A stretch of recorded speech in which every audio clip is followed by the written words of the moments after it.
What if I told you that karma doesn't knock loudly or leave evidence behind? It simply enters in silence and starts dismantling their peace from within. You see, they think they won. They think your silence was weakness. But what they don't realize is that your stillness was a sentence. When you don't react, when you don't fight, when you don't explain, you're turning them over to something far more precise than anger. Karma doesn't need an audience. It thrives in shadows, and its sharpest weapon is your indifference. They expected noise, they expected drama. But instead, they got absence. And that absence is unbearable. It creeps in at night when there's nothing left to distract them. It wakes them up at 3 a.m., not with nightmares, but with memory, with realization, with guilt. And while they sit there in their own self-created torment, wondering if you're watching, wondering if you ever cared, you've already moved on, untouched, unshaken. The universe knows when balance must be restored, and you've become the mirror that forces them to see their own damage. Say nothing, do nothing, let karma finish what silence started. And if you understand this kind of power, comment below. My silence delivers the loudest justice.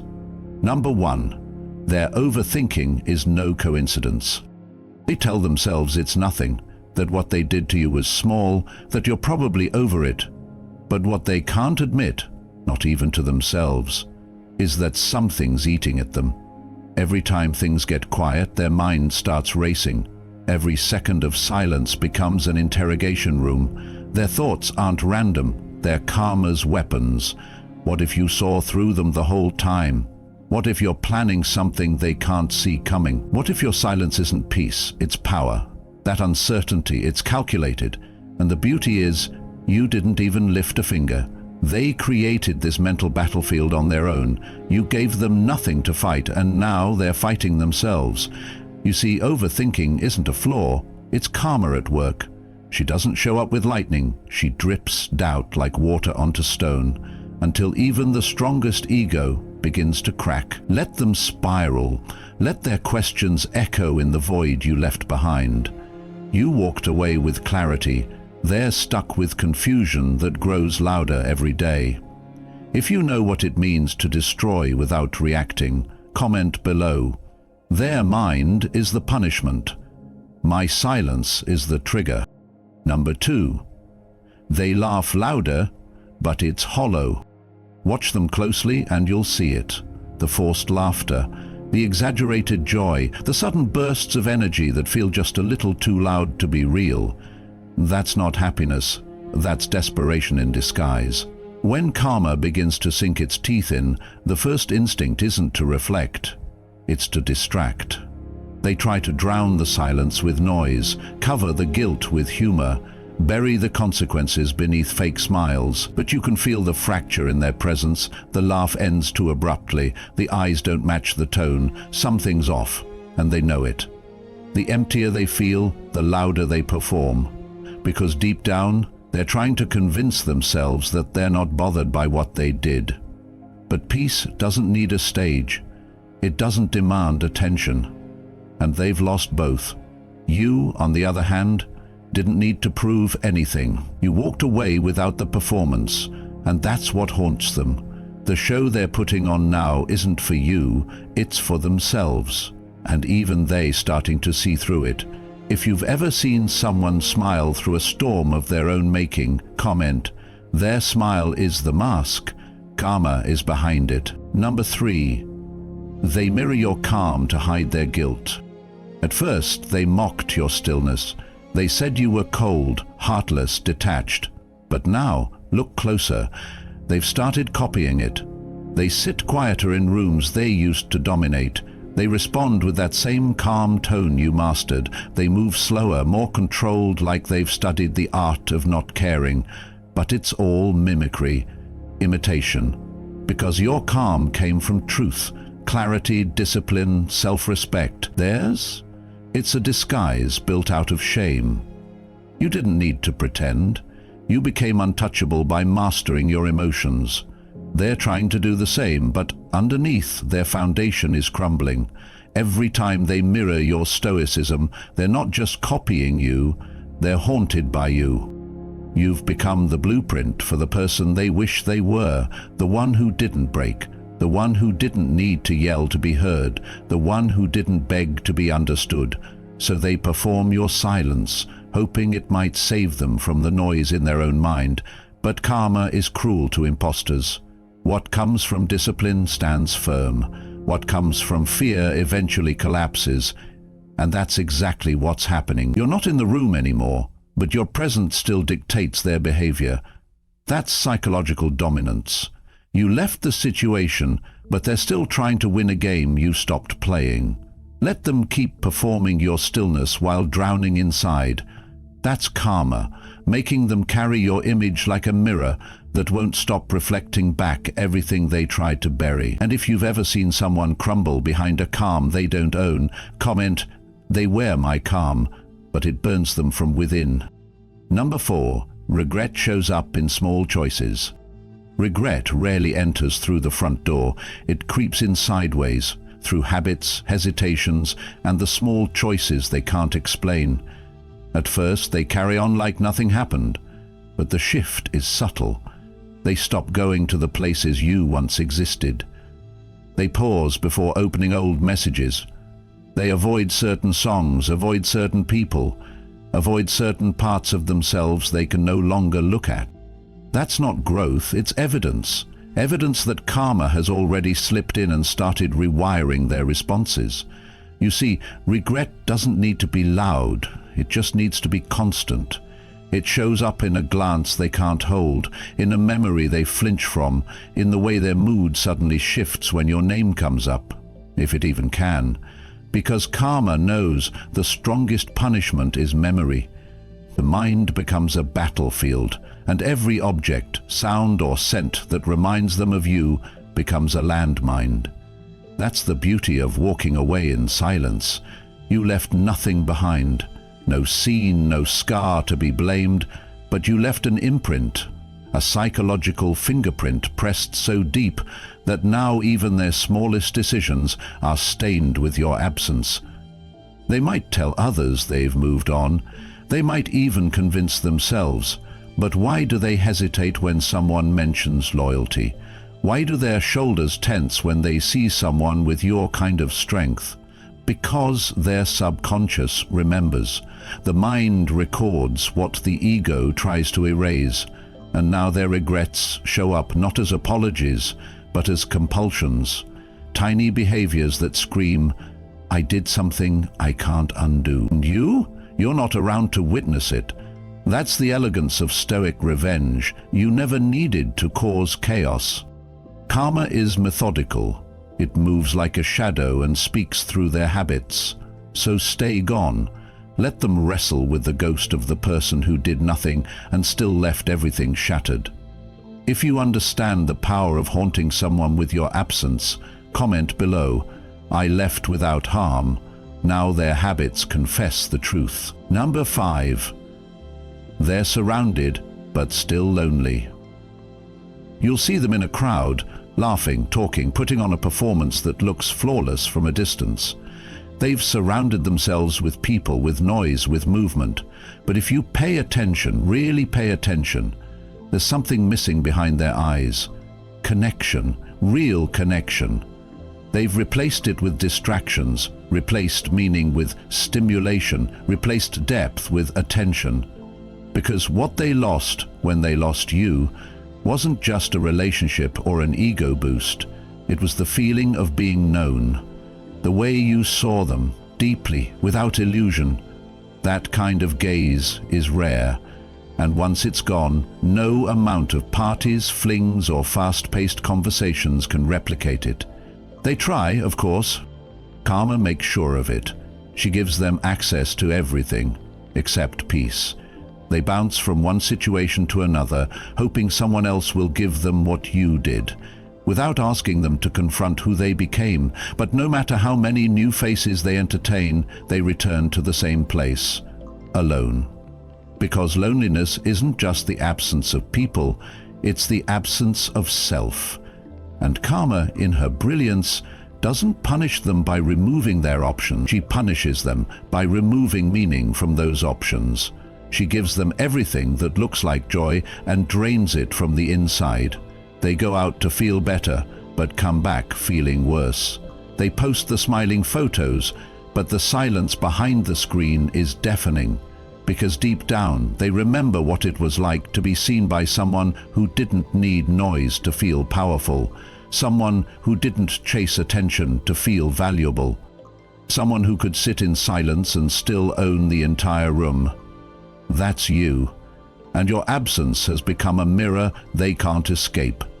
Every connection now is compared to the calm you carried. Every interaction is judged against the standard you set without even trying.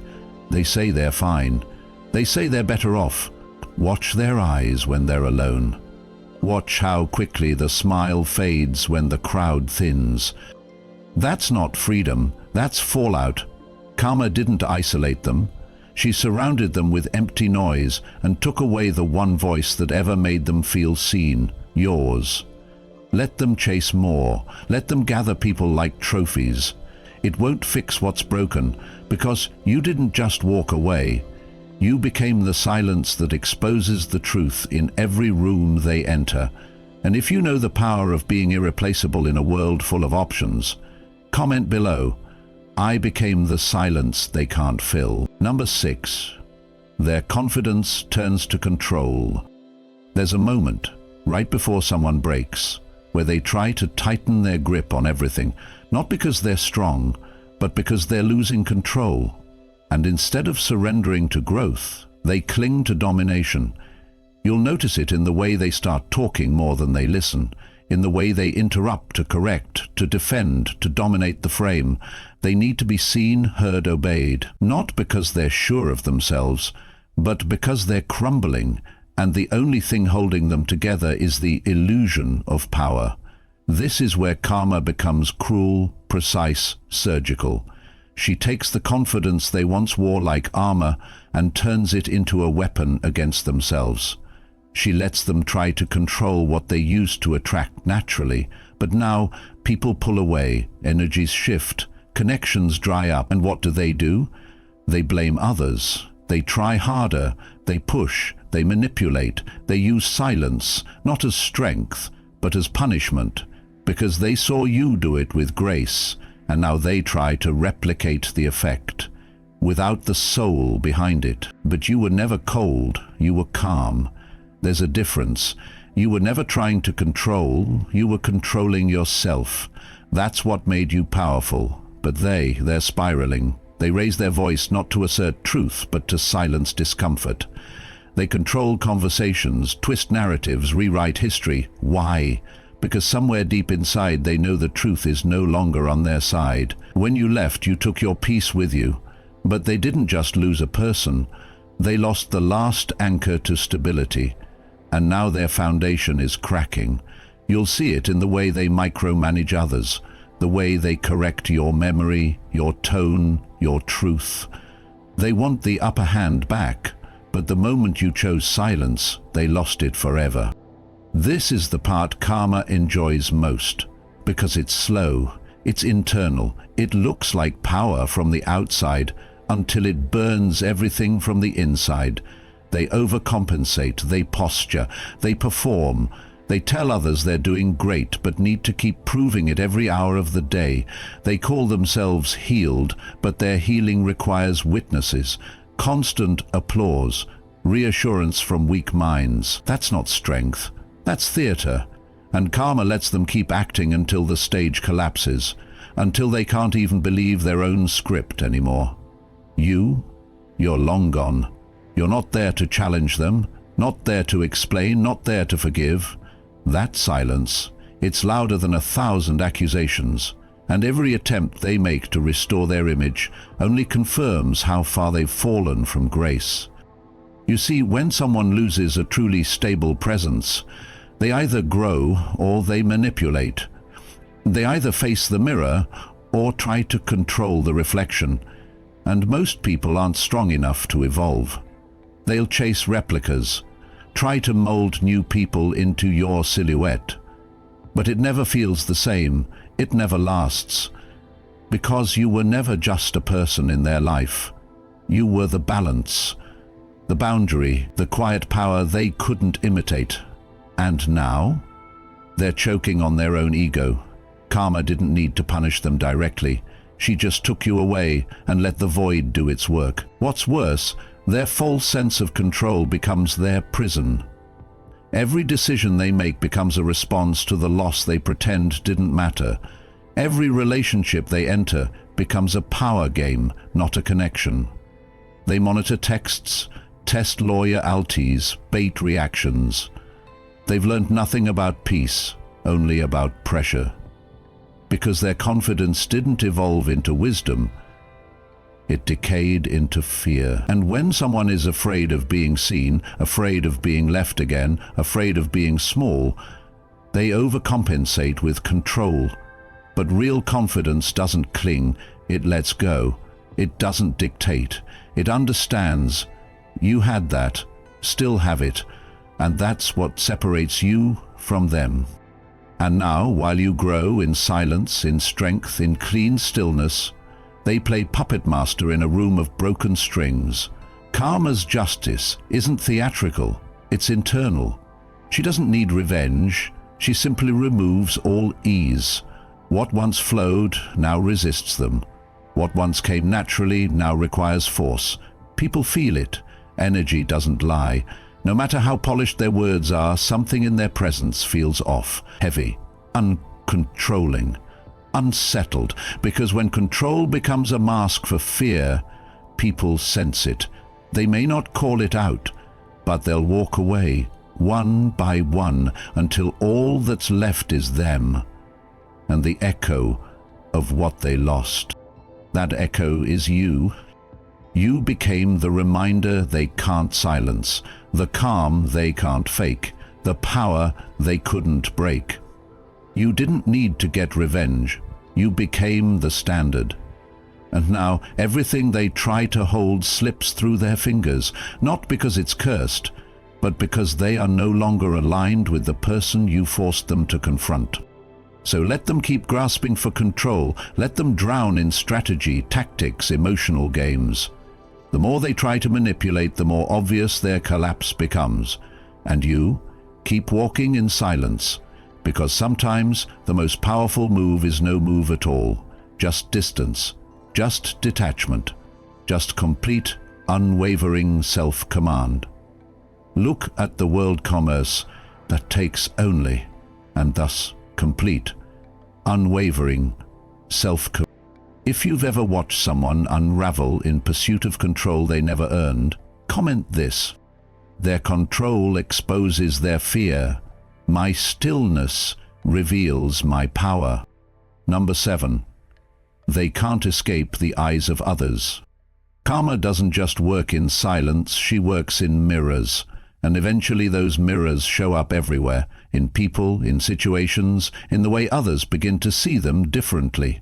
What once looked like charm now feels calculated.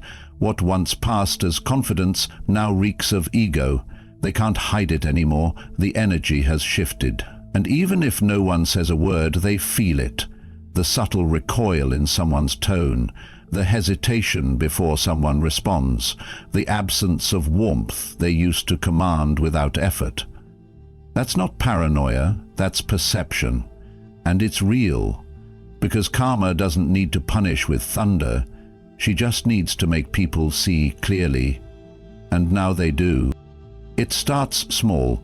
People stop laughing as easily at their jokes, stop offering trust so quickly, stop following their lead without resistance. Why? Because truth doesn't stay buried forever, it leaks. Through behavior, through inconsistencies, through the tension that builds in the presence of someone who once betrayed a calm soul, you. They don't need to explain what happened. They don't even need to mention your name, but others can sense it, that mask they wear, it's slipping. And karma ensures they feel that exposure every time they enter a room. Every time someone stares just a second too long. Every time they're not invited, not included, not trusted the way they used to be. That's not coincidence. That's reputation in decay. That's energy correcting itself. See, you didn't destroy them. You revealed them.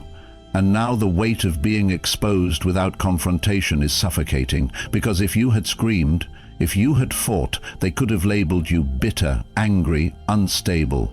But your silence robbed them of that defense. And now people are left to judge based on what they observe. Not what they observe is unsettling. There's something off in their posture, something forced in their laughter, something rigid in their kindness. It doesn't feel grounded anymore, because when karma starts whispering, people start listening, even if they don't realize it. And here's where karma sharpens the blade. They know they're being watched, but they can't prove it. They feel the tension but can't control the narrative. And slowly that paranoia begins to infect their presence. They second-guess what they say, rehearse interactions before they happen, over-explain when no one asked. That's not confidence. That's fear disguised as performance. They become hyper-aware of how they're perceived because they're no longer in control of the story. You were their alibi for peace. And when you disappeared, so did the credibility they used to borrow from your presence. Now they're on their own, and their true self is under the spotlight. You ever seen someone shrink while trying to appear bigger? Watch their hands, watch their body language. There's a difference between commanding respect and demanding it. They're now stuck in the second, and people sense the shift. The charisma they once weaponized feels manipulative. The influence they used to enjoy now feels unearned, because when someone's internal world collapses, it leaks into their external aura. They can wear expensive clothes, speak with confidence, flood their life with noise, but karma always peels that surface back. And what about those around them? They begin to whisper, not maliciously, just observantly. Something's changed, something's different. Even if they don't know the story reveals itself. That's karma's genius. She doesn't need a courtroom. She turns the world into a jury, quiet, watchful, unforgiving. And the person who once stood tall starts to bend, not under accusation, but under exposure. Exposure to reality, exposure to perception, exposure to consequences. You became the ghost in the room, not because you're haunting them, but because your absence is.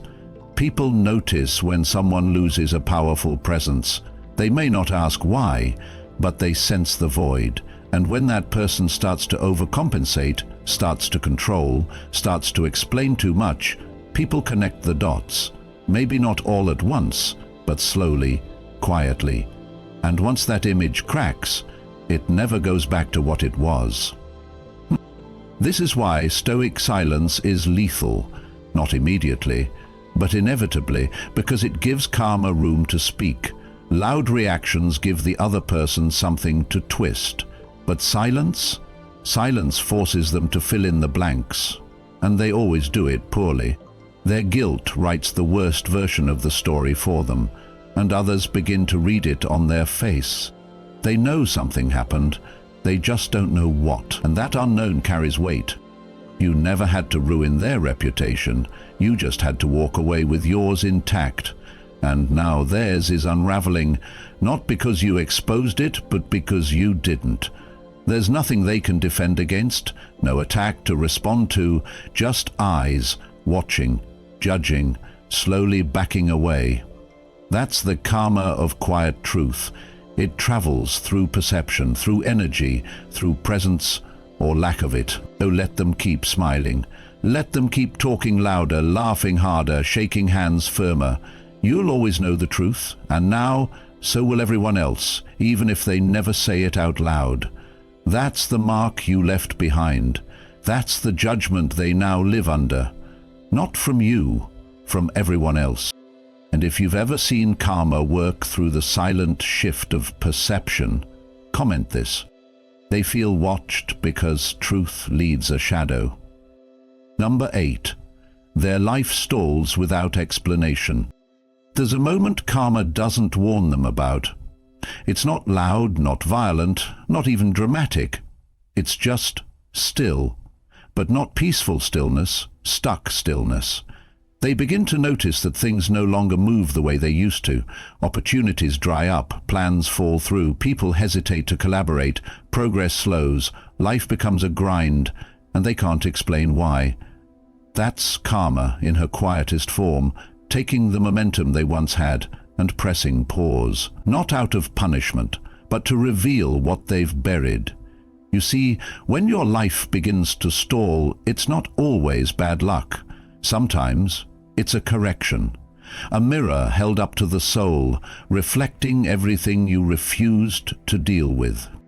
They'll blame timing, blame others, say the world is against them, but deep down they know. They've lost something they can't name, and it's costing them silently. You were a stabilizer. You brought clarity. You didn't chase attention, and yet your presence centered everything. When they lost that, the structure collapsed. Now, they try to rebuild without understanding what held it up in the first place. That's the curse of unconscious loss. You don't realize what someone meant until nothing works the same after they're gone. Karma doesn't just take away comfort. She removes rhythm. She makes them fight for things that once came effortlessly. Relationships feel forced. Success feels fragile. Every step forward feels like dragging dead weight. Because when peace is gone, flow dies with it, and the universe withholds when the lesson is ignored. They don't realize yet, this isn't punishment, it's reflection. And they're being forced to sit in the silence they once created for you. Only now it echoes back. If you've ever watched someone's life slow down after they dismissed your value, comment this: their silence stalled my peace. Now karma has stalled their path. Number 9. You became the lesson, not the victim. They thought they were writing your ending, thought they broke something that couldn't be rebuilt. But they miscalculated. You weren't the victim of the story. They were the lesson. Because while they were busy creating damage, you were becoming untouchable. You didn't beg, you didn't explain, you didn't try to prove your worth. You just vanished into silence. And that silence rewrote everything. It taught them that real power doesn't scream. It doesn't chase, it simply disappears and lets the absence do the talking. And now that absence echoes louder than any fight ever could. Karma didn't break them in one blow, she broke them in stages, slowly, internally, invisibly. And the final blow wasn't regret. It wasn't even loss. It was this: the realization that you're no longer affected. You've healed, you've grown, you've mastered the one thing they never could: emotional detachment. You don't hate them, you don't wish them harm, you've just transcended the game. And that is unbearable. Because now, they're left chasing closure from a door that no longer exists. They want answers, they want to be understood. But the version of you that once cared to explain no longer lives here. This is where karma completes her work. Not by making you suffer, but by making you rise. Because nothing haunts a manipulator more than seeing the person they tried to break glow with indifference. You're not just the one that got away, you're the one they never understood, never deserved, and now can never reach again. You became the mirror they can't run from, the consequence they can't undo, the standard that exposes their failure in every new connection they try to fake. So don't look back. You weren't the collapse, you were the clarity. You weren't the wound, you were the wake-up call. And now their mind will keep circling the same lesson. Losing you wasn't their punishment. Watching you thrive without them is. If you feel the power of becoming the lesson, not the victim, comment this: I became the lesson they'll never forget. And if this series struck something deep in you, if you see your power in silence, in stillness, in walking away with dignity, like this video, subscribe to Stoic Spark and turn on notifications. Because around here, we don't chase chaos, we master calm.